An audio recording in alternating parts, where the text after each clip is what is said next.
በቴሌቪዥን መስኮት አሊያም በምስልና በእንስሳት ማቆያ ፓርኮች ስለሚመለከቷቸው እንስሳት ምን ያህል ያውቃሉ? የዱርም ሆኑ የቤት እንስሳቱ የተለየ የሚባልና አስገራሚ ተፈጥሮን የሚታደሉ ስለመሆናቸው ይነገራል። ለዛሬው በጣም በጥቂቱ እንስሳት ለየት ያለ ተፈጥሮና ባህሪ አቀርብላችኋለሁ። ክቡራትና ክቡራን የቻናሌ ቤተሰቦች እንዴት ከረማችሁ? ኢትዮጵያውያን፣ ኤርትራውያን ወገኖቼ ሰላማችሁ ይብዛልኝ። ቻናሌን ላይክ፣ ሼር፣ ኮሜንት፣ ሰብስክራይብ በማድረግ ድጋፋችሁ አይለየኝ። መልካም ጊዜ።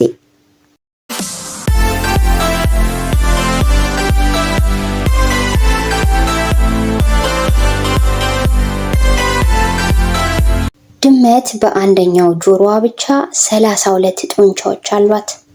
እነዚህ ጡንቻዎች ደግሞ አጠገቧ ያለን ሰው ንግግር ልቅም አድርጎ ለመስማትና የንግግሩን መጨረሻ ለመተንበይና ለማወቅ ያስችላታል። የቤተኛው በረሮ ጭንቅላት የሚገኘው ሰውነት ውስጥ ሲሆን ምናልባት አንገቱ ቢቆረጥ በረሃብ ምክንያት ካልሞተ በቀር ከሳምንት በላይ በሕይወት መኖር ይችላል። አስፈሪዋ ሸረሪት ደግሞ 8 እግርና 48 ጉልበትን ታድላለች። በዚህ ላይ ቁንጫን የሚያክላት የለም። ቁንጫ ከቁመቷ በላይ 200 እጥፍ ያክል መዝለል ትችላለች። የቁንጫ ሰውነት ግዝፈት ቢኖረው ምን ያህል እንደምትዘል አስቡት። ቢራቢሮዎች ደግሞ ነገሮችን የሚለዩት በመቅመስ ወይም በማሽተት ሳይሆን ነገሩ ላይ በማረፍ ነው። እናም የምግባቸውን ጣዕም የሚለዩበት ነገር እግራቸው ስር ይገኛል። ከዚህ ባለፈም ብዙ ሺህ ሌንሶች ያላቸው 2 አይኖች ሲኖራቸው አይናቸው አይቶ መለየት የሚችለው ግን አረንጓዴ፣ ቀይና ቢጫ ቀለሞችን ብቻ ነው። ጉንዳኖችን ተጠንቀቁ የሚለው መረጃ ደግሞ ጉንዳኖች በሕይወት ዘመናቸው እንቅልፍ እንደማያውቁና ሳምባ የሚባል ነገር እንደሌላቸው ይጠቅሳል። በቁጥር ቢሰላ 1 ሚሊዮን ጉንዳን ለአንድ ሰው የሚሆን ስብጥር እንደሚደርስም የአኒማል ፕላኔት መረጃ ያሳያል። ከእንስሳት ሁሉ መዝለል የማይችለው የዋሁ ዝሆን ሲሆን ካለበት ቦታ ሆኖ እስከ 4.8 ኪሎ ሜትር ርቀት ድረስ ውሃ መኖሩን አሽትቶ የመለየት ችሎታ አለው። ከዚህ ባለፈም እንደ ሰውና አሳ ነባሪ ሁሉ ሴቷ ዝሆን በእድሜ ምክንያት ማረጥ ወይም መውለድ ማቆም ያጋጥማታል። የአውስትራሊያዎቹ ብርቅዬ እንስሳት የሆኑት ካንጋሮዎች ደግሞ ጅራታቸውን ሚዛናቸውን ለመጠበቅ ይጠቀሙበታል። ምናልባት ጅራታቸውን ከመሬት አንስታችሁ ከፍ ብታደርጉት መዝለል አይችሉም። ረጅሙ ሰጎን ከፈረስ የተሻለ ፍጥነት ያለው ሲሆን ወንዱ ሰጎን ልክ እንደ አንበሶች ማጓራት ይችላል።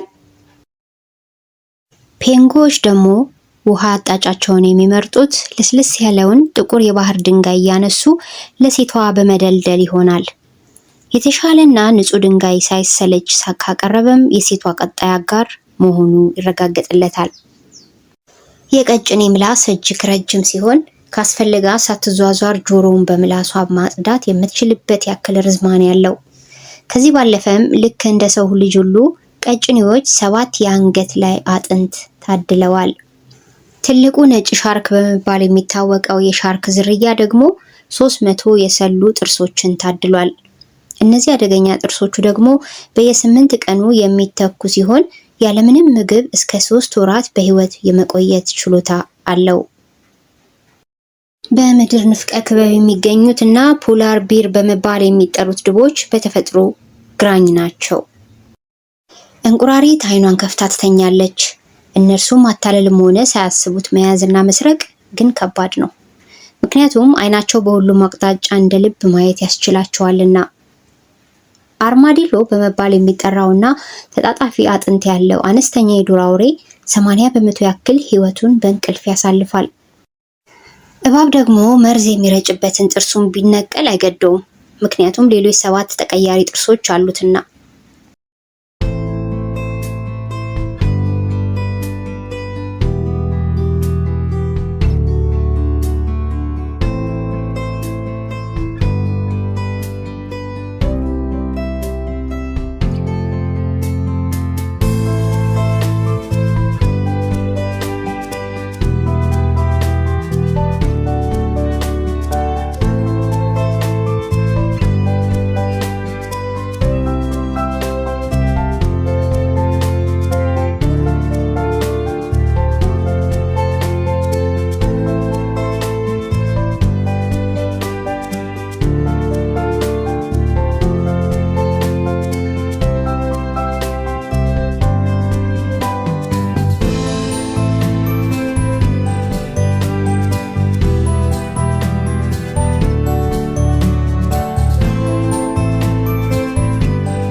ለዛሬ ይዤላችሁ የመጣሁት አስገራሚ የእንስሳት አፈጣጠርና ባህሪያት የጥቂቱ እነዚህን ይመስላሉ።